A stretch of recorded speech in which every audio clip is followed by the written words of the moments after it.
Might cut that. Might not. Welcome to Real Talk Podcast, episode 93. Woohoo. Oh, sorry, let me do that again. That's better. That's better. You can hit the music now. Me.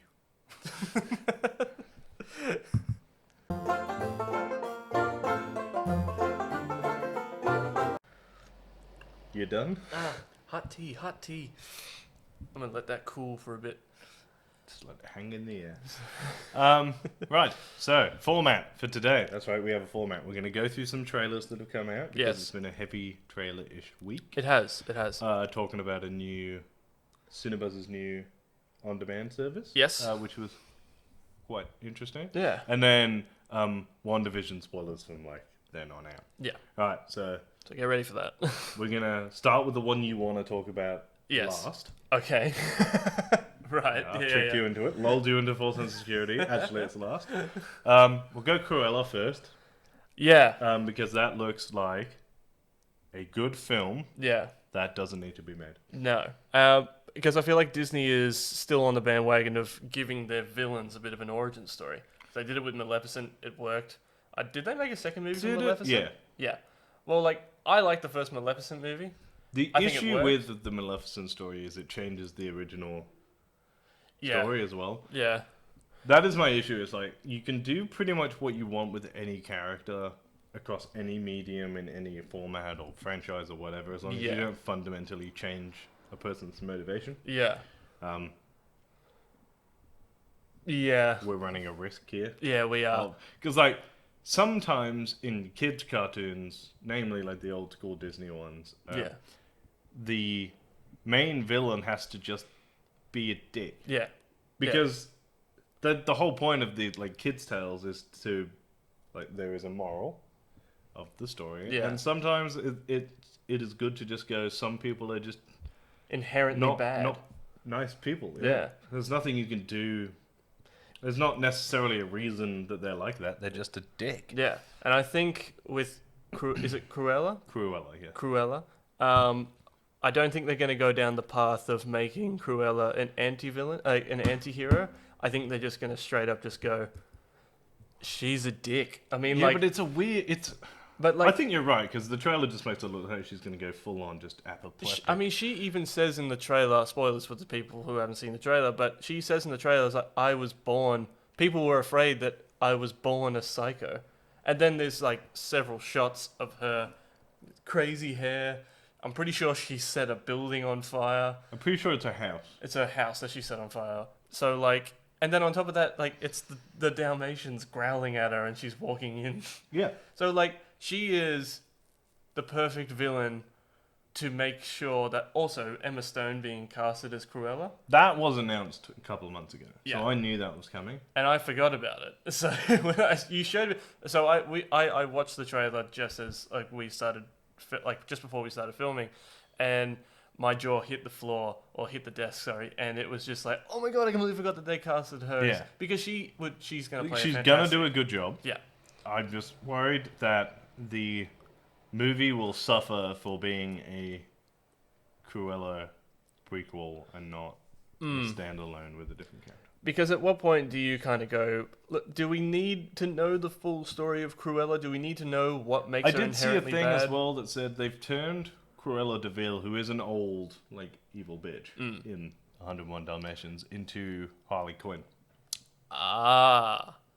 So they're gonna Harley Quinn it. But that is sort of what they've done. Is that what they're gonna do with It kind of looks that way, doesn't it? Is that the new term now for characters that could be made that could be made the new power to Power Girl, all that kind of stuff? It's Maybe. But does Cruella de Vil, the woman who makes coats out of Puppies. does she need to be the you go girl moment? No, she's a dick. I don't think she does. Yeah. I love Emma Stone, but she's gonna be playing fucking Hitler to kill to children. Yeah, So- that would be like using Pennywise to Yeah, babysit your kids. Yeah, just don't do it. I am all for giving female characters and I'm all But for this is the a power to fundamental, also mainstream miss women. Yeah. for the entire Harley Quinn Joker relationship thing. this is all carry on from that. Yeah. People like and for years. It's only just sort of stopping now because there hasn't been a Harley Quinn Joker moment for a while since Suicide Squad in 2016. But for years, remember, people were like, "I want to have a relationship like that." I was like, "Okay, so you want the woman to be wholeheartedly in love while the other guy is massively abusive. Cool, teach that to your kids." Yeah. This is fucking pick up a book. But like since we're on like the Harley Quinn thing, like I think what really explains that story really well, I think it was the cartoon, like the animated series that they brought out, where they like it's a really dark comedy. Like it's really dark in places, but it's really funny as well because it really does point out that Harley Quinn is in a terrible relationship with this guy who is constantly he doesn't care about her at all. He cares about Batman. Almost to a point where like he's infatuated with him and he's just using her. So like if anybody hasn't seen that animated series, I highly recommend it. If you're over the age of like 18, go watch it, or younger. I don't know. Not I think it's an MA, so 16 plus. 16 plus. If it's 16 plus, I highly recommend you go watch it because that to me is that was better than Birds of Prey. Yeah. And it was better than Suicide Squad. But it just tells a better Harley Quinn story. Yeah. Harley Quinn needed to be in a fleshed out... You're tangenting. Am I tangenting? Yeah. Sorry. Let's go back. Right. So, Cruella, sitting on the fence. I'm not sure how that's going to go. Yes. There was another trailer that came out that I wanted to talk about before we talked about that. I can't remember what it is. Have I derailed us? Yeah, you're a dick. You do this to me every time. Right, fuck it. Mortal Kombat. Yeah, Mortal Kombat. Yeah, that one dropped. It was great. It was the R-rated restricted trailer with all the blood and shit. Hence the Mortal Kombat You actually shirt. did some pre-planning. Deadpool. Yeah, so Mortal Kombat looks like Mortal Kombat for a change. Instead of like a shit kung fu movie with Mortal Kombat characters in it, it looks like Mortal Kombat. So I would like to start off by saying it will suck. It's gonna suck. Okay, let's all agree the story will be shit. Yeah. Because even the Mortal Kombat story was shit. Yeah. Yes. Yeah. Well, it's very cliche, very one note, very like obvious what's gonna happen. Yeah. It's fine. It's not gonna win any Oscars. Well, no, it's not. But like, but it was never about the story. No, but the story was always just good enough. Yeah. To get you through the game. Yeah. I mean, I didn't play the Mortal Kombat games for the story. I play them because they're fun fighting games and also the fatalities. Everyone plays those games for the fatalities. Yeah. And Babalities. Also, like when we played the last game, which one was your favorite? Like, because I thought 10 was a little overhyped. 10 was a little overhyped. 11 was good. 11 was good. 11 was good. Yeah. 9 is probably the best. 9 is the best one. It's just you had so much stuff to do with that game. I mean, Mortal Kombat 2. But Mortal Kombat 2, yeah. But like there was just so much stuff you could do in the crypt. There was like, not endless, but you always had stuff to do. And that's what I like about those games. Like there's always kind of stuff to do. And when I was watching the trailer, because you sent me the trailer, like I remember I went to work and I watched the trailer at like 6 o'clock in the morning. It was the first thing I saw in the morning and it made my day. And then you sent me a link to the trailer again saying like, this is everything it needs to be. Yeah, because so the first like 30 seconds of the trailer, I was like, oh dear God, they're gonna fuck this up again. Yeah. And then the entire last minute of the trailer is pure just Mortal Kombat cliches. Yeah. Like fatalities. Yeah. Get over here. Round 1 fight. Yep. Finish him, that was my favorite moment is when they go to the tournament area and the announcer just stands up and goes, finish him. And I was like, yes. See, like, but that's what I mean. Like, but they even, carry on. But like, that's what I mean with Mortal Kombat. It doesn't need to be an Oscar-winning movie. You don't need to focus on the greatest story at hand. It's a fighting game. You focus on the fighting. You focus on the choreography. All it needs to do is logically take you to the next combat. Yeah. And that's it. Yeah. And then have a semi-satisfying conclusion. Yeah. That is it.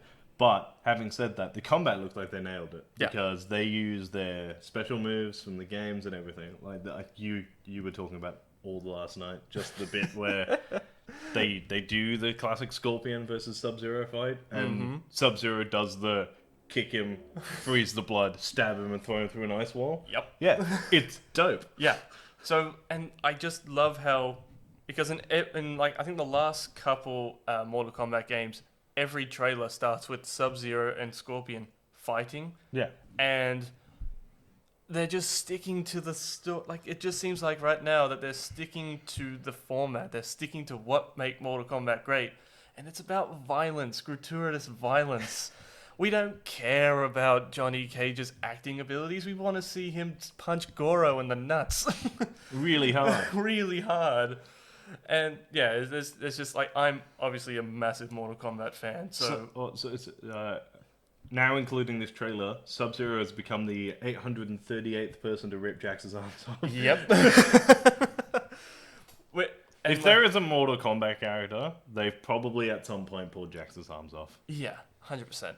Because I can't remember, I think like the first game, his arms were just originally gone. I think that was just his character. He just had robotic arms.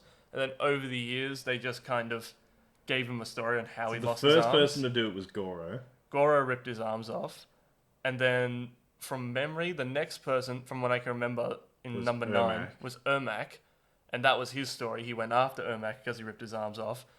And now, in this one, it's Sub-Zero freezes and shatters his arms. Which is cool. Which is great. I mean, sucks for Jax, but it's great. Nah, it's great for Jax. He gets cool robotic arms. I wonder if they're... because after watching the trailer again, you do see Jax kind of wind up for his... He does have a move in the game where he claps your head. So he was winding up in the trailer for his... 100%. He's crushing the dude's head. You know what I think? They are going to do almost all of the fatalities, I think. Yeah, 100%. And I'm so excited. Including the one where Johnny Cage punches your nuts into your brain, because that shit is fucking... He punches him in the nuts so hard his head comes off. Yeah. Brilliant. Put that in. If they don't do the Sub-Zero fatality where he freezes your head and then pulls your spine, your skull and spine out of your body, then you've missed the mark. You've got to put that in there because it's so unrealistic. Yeah, there'll be a Sub-Zero. There'll definitely be a Scorpion fatality as well. We just set 2 on fire. Mm-hmm. Which is dope. It is dope. Oh. I'm trying to think of what's the worst one. Probably the one where he like rips him. Do you know what I was excited for? Kano. Yeah. With an actual, genuinely Australian actor. Oh, I'm so excited for this. So excited. Because I think that... But so the whole trailer, I was like, okay, this is pretty good. That bit at the end of the trailer, I was like, alright, I mean, it's the bit where he walks up and he goes, Kano wins. And I was like, yes. Because I was in for it. Well, I was in for Kano when they show him doing like the laser coming out of his eye. But no, I just like that they hit every single main like phrase from Mortal Kombat in like the last 25 seconds. Yeah. It's like finish him round 1 fight, fatality, and then he goes, Kano wins. And I was like, yes! So Mortal Kombat. It's not going to be good, but it's going to be fantastic. Yeah. Yeah. Just before we move on to the next one, was the trailer that I accidentally set us on a tangent for that made you forget, was it Justice League? Or was it something else? No. No? Okay. Because I feel like everybody and their mum has talked about the new Justice League trailer. Yeah. Which also, that looks great. It does look great. Yeah. It looks like they fixed it. I don't know if they have. You don't I was think talking so? to someone about this the other day, so it looks dope. Right? Yeah. But it's a trailer for a film we've seen also. But DC have always had a really good marketing team. Like a trailer team. Yeah. So... I mean... Well, I remain skeptical.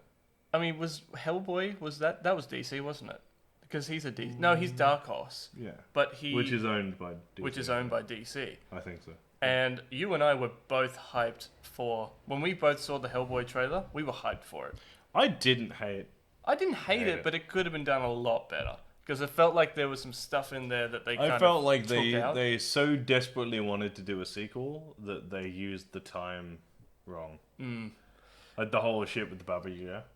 Oh, yeah. And you were like, so that was like 20 minutes of the film that could have been used for character development. But yeah, so it's fine. These are mistakes that we're... This is the negative side of the Marvel Cinematic Universe being so well crafted, is now everyone wants their own cinematic universe. So they spend too much time setting their own shit up rather than making good individual films. Yeah. But that's fine. Yeah. Right. Cinebuzz released On Demand, which is a movie rental service. I got sent the email. Nice. VIP. Nice. Obviously. I mean, that makes sense. Yeah. Like this. Look at what we do. I go to the movies a lot. Well, I used to. People who will listen to the audio aren't going to notice that we're doing I'm hand gesturing at the set and screen that we are filming in. Okay. Good point. I do a podcast about movies with another guy who also watches a lot of movies. So, Cinebuzz, released on demand. It is a non-subscription service. Yeah. That's good. So you can log in with your Cinebuzz account and you can rent movies. Yeah. But there's some old classic ones. They are, I think, by looking at them, there's not that many. So it's like a video store. But you can get all the new release stuff. Yeah. Like a week or two after it's come out at the cinema, before it comes out in DVD and streaming services and stuff. Yeah. $5 a movie. Yeah. I think it's definitely to recoup their losses. Yeah. From the fact that nobody goes to the cinema because of a giant... Because of a... world-destroying virus. a world-halting virus. Yeah, which is like... Yeah. Fair enough, I suppose. Yeah. So they've come up with this, and I think it's a really good idea. Because it's also... There are movies that come out, we were talking about a few, but like Mandy, which is a horror movie with Nicolas Cage in it. I'm not paying $25 to go see that. No. You know, I will pay $5 to watch it at home. I will pay $5 to watch it with you and Tom while we sit on the couch.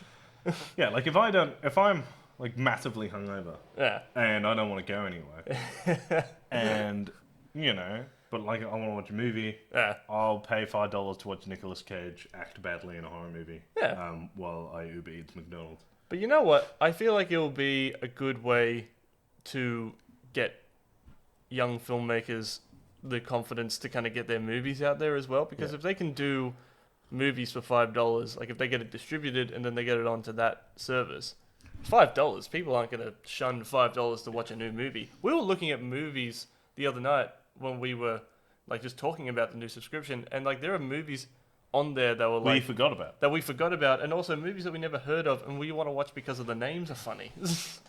Like is it Dead Snow? Dead Snow. Like Dead Snow 2. So Dead Snow was in the horror movie section.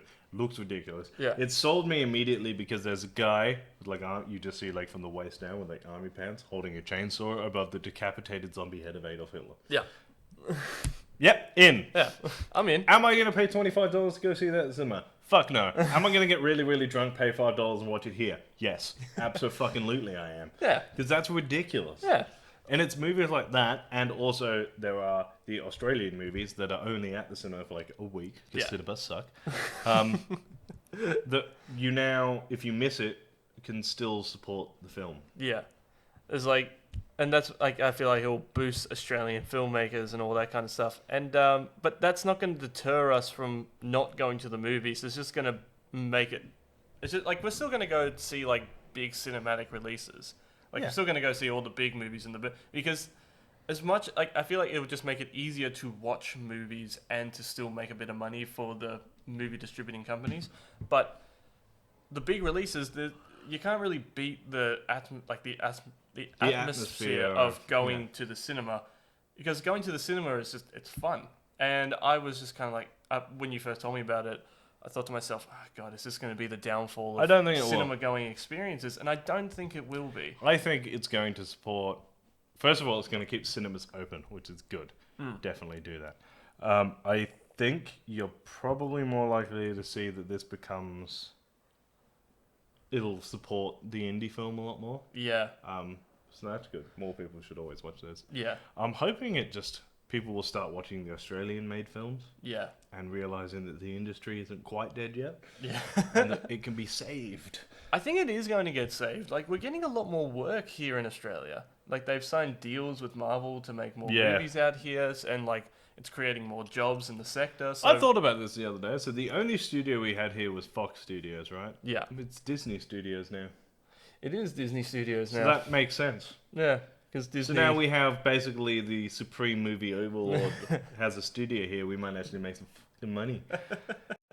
Speaking of supreme overlords in Disney, Nice segue. let's talk about WandaVision. So Yes. from here on out, spoilers for WandaVision Episode 7, Breaking the Fourth Wall. Yes. No, here we go. Go. Right, you've had your time. Go and watch it, come back. Yeah. We're at 20-ish minutes. Go, come back. Yeah. Right. Episode 7. Yes. I'd like to start off by saying, I was right. How much did you have to hold back and not go at the beginning of the podcast? I was right. I was right. I feel like I got it by shouting it into our apartment block at like 11:45 last night. Yeah, we got back. So we went to work. Yeah. And then we came home and we were like, it's 11:15, we should go to sleep. Let's watch WandaVision. Because we don't like to wait. So we did. And holy shit. Yeah. So there are a bunch of things that I want to run through. First of all, well done on the Modern Family vibe. I thoroughly enjoyed it. I loved it. Second of all, The Office intro. Yeah. Brilliant. Top notch. It was funny because both of us were like, I know what that's from. Yeah. I think like And then that's I was like, I'm going to Google it and try and avoid spoilers. And I was like halfway through typing it in and I was like, never mind, it's The Office. Yep.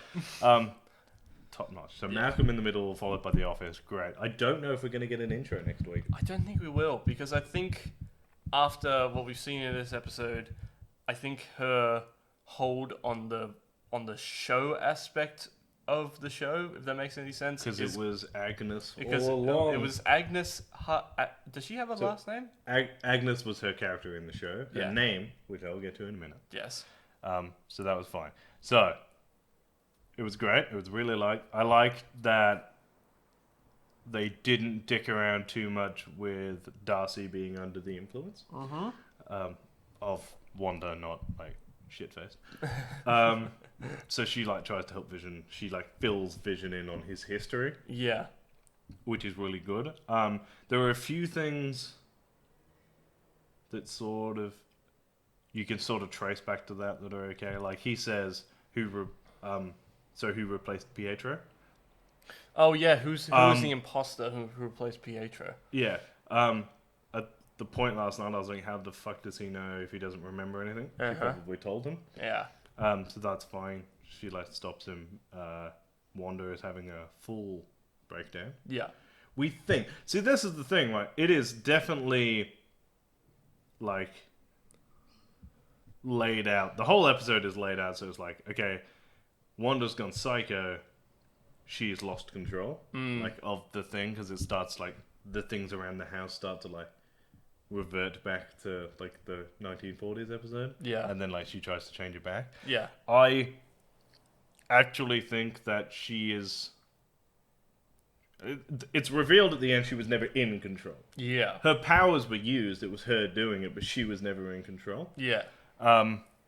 Because Agnes was Agatha Harkness. Yes, she was. I called it, Jared. You did. I called it.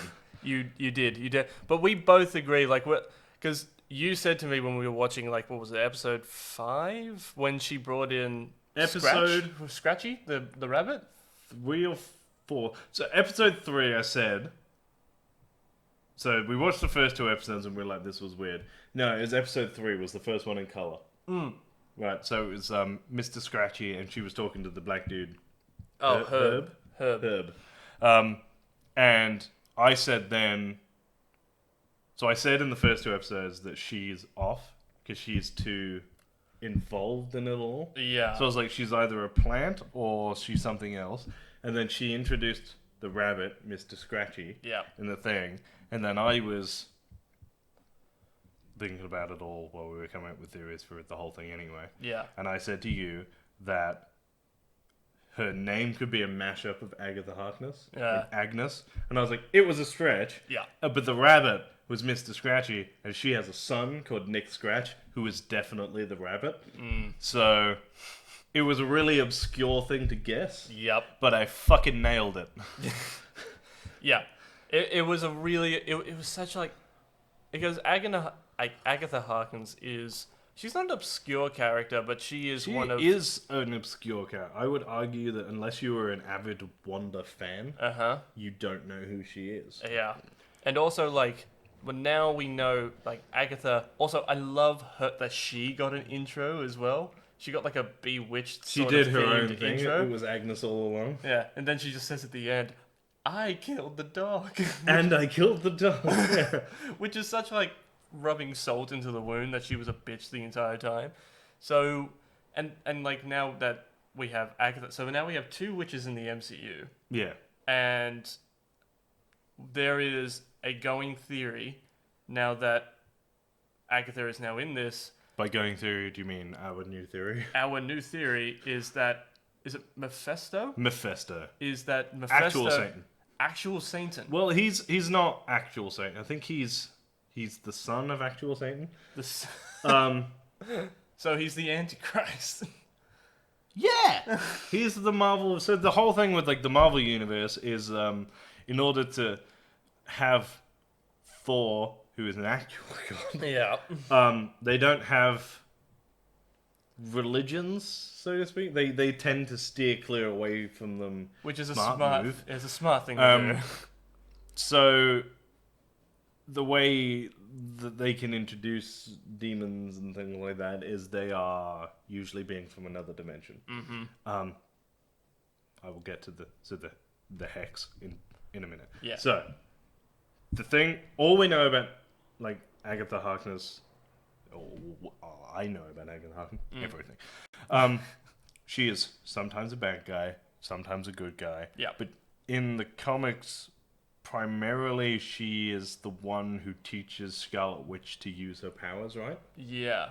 So we might be seeing I that. am expecting that maybe she is possibly... Because she's not good, she's not bad. She sort of flicks between whatever suits her. Yeah. Sort of like an anti-hero. She's a witch. Yeah. I wouldn't be surprised if she is being possessed by Mephisto through the spooky book. Like, I would say that she's tried to read the spooky book, and she has been manipulated by Mephisto into trying to bring him back. Yeah. And that they will release her at the end, and she will teach Wanda to control her powers. Yeah. There's also the question... Oh, yeah, go on. There was another thing. Yeah. Really early on, which I went and looked it through. They did bring it up in, like, episode 2 or 3, and we must have missed it while we were gushing over stuff. Jimmy Woo going through the confiscated emails and shit. Yeah. Project Cataracts. Yeah. Cataracts is double Vision. They were trying to remake Vision. Yeah, they were. So, my going theory is, right, she was the one who broke Vision out. That was not influence. She finds out, right, because he accuses her. He said, so the big boss dude says in one of the meetings that in Vision's will, he said he didn't want to become a weapon. Yeah. Right?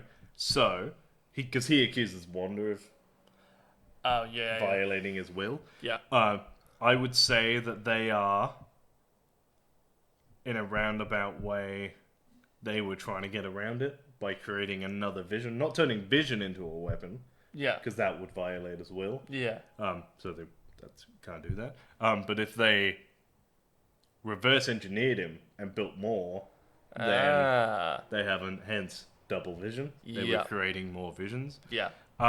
So if Wanda found out after everything they'd been through, and after everything she'd done, and the fight against Thanos and being snapped and watching Vision die twice, that they were just going to completely violate his, like, last will and testament. Yep. Fuck yeah, she's breaking in and taking that body back. Yeah. 100%. So I would say it's at some point after that that she comes in. So I would say Wanda is hiding in Westview with Vision, trying to work out what to do next, when Agatha shows up and bewitches the town. Yeah. And then manipulates Wanda into creating the hex. Yeah. So that everyone...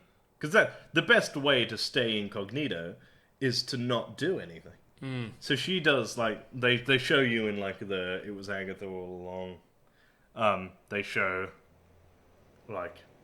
the things that she has done. Yeah. That sort of don't make sense. Yeah. They don't. So, Pietro showing up as Pietro. Yeah.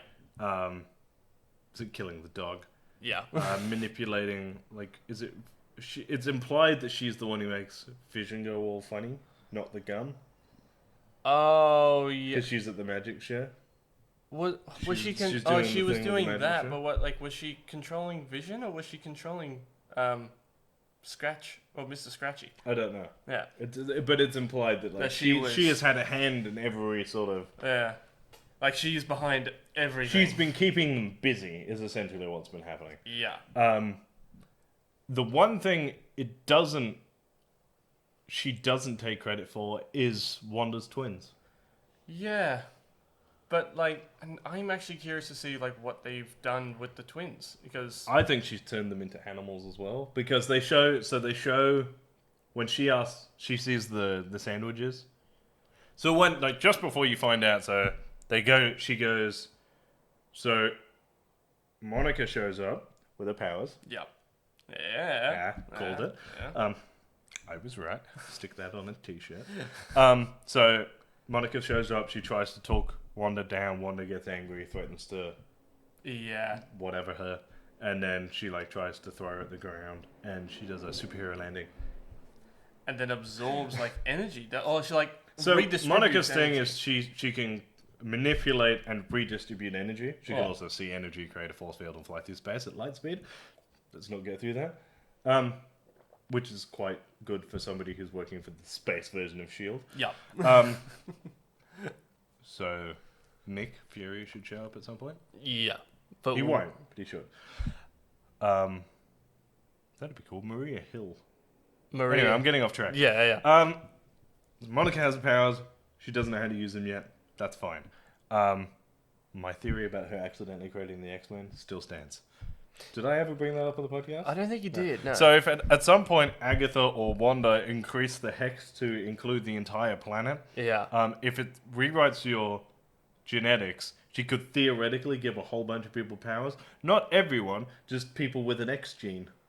So you think that if there is a dormant gene that allows you to have because we know that there is a superpower potential in Black Panther, Captain America. If this is just another way to reawaken that thing or mutate a certain gene, if you exclusively have the X gene, she could accidentally create mutants. That is cool. That is really cool. And that's how you bring the X-Men into it. Because otherwise, you've got to bring them in from another dimension. Yeah.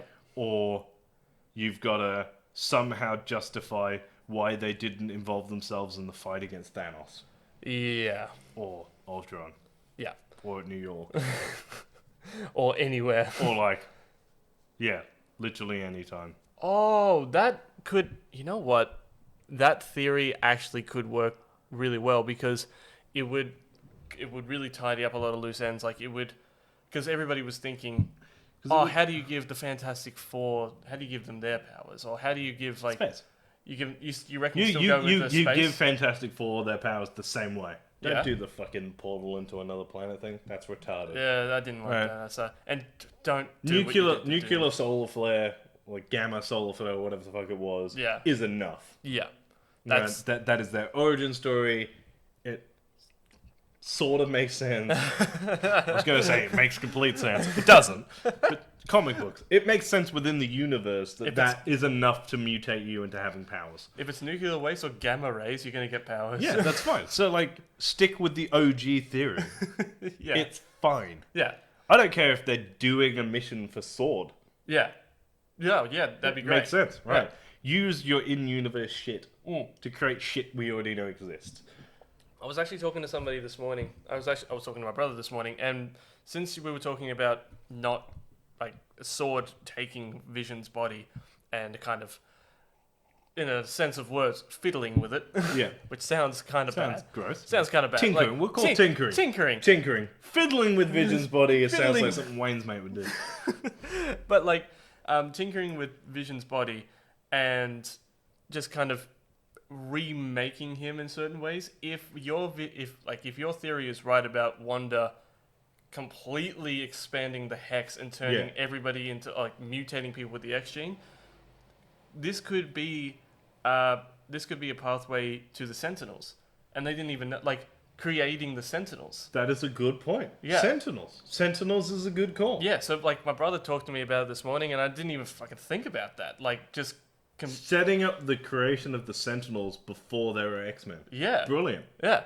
So like you're remaking or you're redoing the X-Men franchise in the Marvel Cinematic Universe, which is the way it should have been done. Because you can actually pull. So if you could pull the.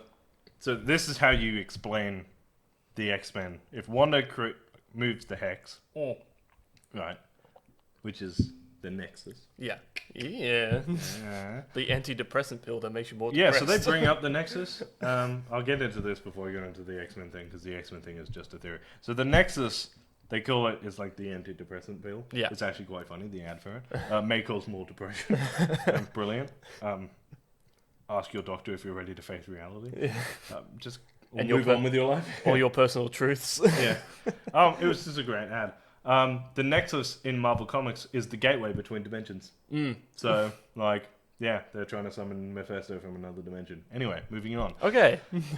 If she expands the hex to involve the entire planet, right, she could theoretically create the X-Men because, right, they never fully explain how Wanda and Quicksilver got their powers in the first place. Right, so her powers are from the Mind Stone. Yep. Right, which is what gave them their powers in the first place. Yep. So if she expands the thing that rewrites your genetics with the same thing that rewrote her genetics, all they did to Scarlet Witch and Quicksilver was activate the X gene.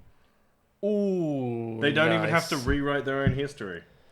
And they just expand on it. They're like, Hydra rewrote that managed to put enough stress on them that it activated their X gene, which is why all of the other participants died, and they didn't, because they had the X gene, the others didn't. They create the X-Men. Yeah. I'll be in my office. Marvel, call me.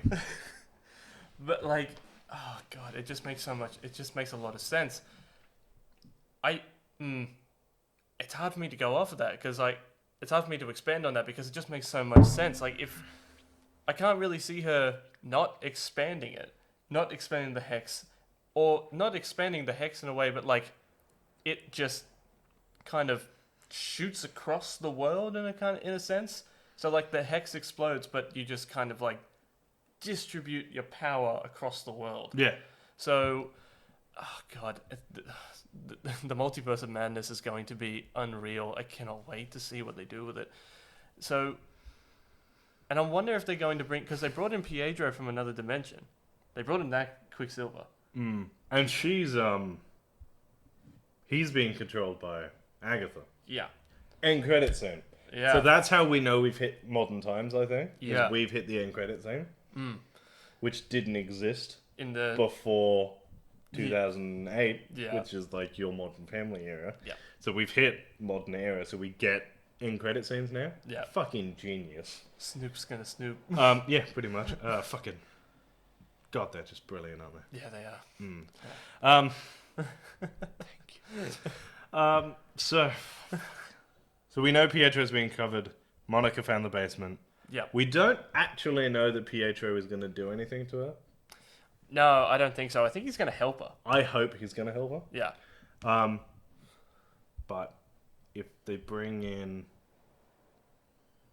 They could still bring in Magneto. I think it would be a missed opportunity if they bring in Magneto. Depending on which one. I think Michael Fassbender. I think Michael Fassbender. I think he would just... It'd be cool to bring him Ian in. McKellen doesn't fit in the MCU. No, not anymore. loved his Magneto. I loved it too. I thought it was brilliant. The guy himself is brilliant. His stuff is brilliant. Everything he's been in is brilliant. Yeah. I just don't think he fits. Yeah. Plus, like, you got to take into account, like, how old he is now. Like, I mean, Ian McKellen wasn't... He wasn't a young man. He wasn't a young man when he took on the Magneto. When he did X-Men 21 years ago. Yeah. So, like, if they got him to come back now, they'd be pushing it because 70 something now. So. Yeah. So, like, you'd be pushing it a little bit. And also, when he was doing it, like, 21 years ago, as you said before, he was wearing a muscle suit. Yeah. So, he was... Like, so they couldn't really put him through physical stress. They just said, like, all right, just put this suit on and make your shoulders look a little bit bigger. There you go, you're Magneto. Yeah. But, like, I think Michael Fassbender would be... excellent addition to... Also... But also, you don't really need to, because in this universe, Quicksilver and Scarlet Witch's parents are dead. But they're not in another universe. Hence Michael Fassbender. The multiverse of madness theories is just... The multiverse... we're talking the pyramid again. The pyramid. The issue with the multiverse of madness is it doesn't have a cap on possibilities. Yeah. So, we're, like... Agatha Harkness was a stretch. Yeah. But we had, like, information. Yeah. We know nothing about Multiverse of Madness. Yeah. There were theories, there were, like, semi-confirmed characters in it. Other than that, we've got no fucking idea. Yeah. And we're, like, 2 episodes from the end of Wandavision, and I still don't know what's going to happen. I mean, the only thing we know about the Multiverse of Madness is that Doctor Strange is the hero, Wanda is the villain. We don't know Wanda. Oh, we don't know Wanda is the villain. We know Doctor Strange is in it. We know Wanda is in it. Yeah, and we know that there's 3 Spider-Men. Possibly 3. Possibly 3 Spider-Men. Yeah, so, like, there's no guarantee on what could actually happen. Anything could happen. They could bring back as many characters, introduce as many characters as they want. They could open up a portal again and bring in everybody. So, like, so much could happen. I would say there are cameos that are almost guaranteed in Multiverse of Madness. Almost guaranteed. Yeah. I would say Deadpool is a shoo-in. Yeah. Because we're bringing him in. We know that. I would be shocked if we didn't get a glimpse of Cap. Yeah. Again. I don't think he'll do anything. I just think he'll be there. There will inevitably be a scene in Multiverse of Madness where he is viewing multiple dimensions or flipping through them. Yeah. And we will see things like, you know... Oh, like, see the realities. See, like, Cap and, like... Yeah. All the shit... Random shit for comic book fans. You know, Cap, Howard the Duck, fucking Deadpool, all different Spider-Man. Yeah. Like, fucking... OG Hulk from the TV show, like, shit like that. Shit. I genuinely think shit like that is just... Yeah. Some of it won't make... Some of it won't be like a hint. Some of it will be a hint to like what's coming next. Some of it will just be fan service. Yeah. Yeah, pretty much. So like, where do you go from here? Like the upside down pyramid. It's just yeah. I love it. Yeah. All right. Galactus, Silver Surfer. Shit. There's so much we could talk about. So much to do. So much. All right. I'm going to call it there. If you want to follow me on Instagram, I'm at RealTalkRice. If you want to follow me on Twitter, I'm at Review by Lurch. If you want to follow me on Instagram and Twitter, I am at JaredKiddo1. If you want to follow us on Twitter, we are Real_Pop. We are on Spotify, YouTube, Instagram, and Facebook at Real Talk Pop Culture Discussions. And as always, guys, keep it real. Stay sexy. Bye. Bye. Like and subscribe. That too. We went a bit over time. Yeah, but there was a lot to talk about. There was a lot to talk about.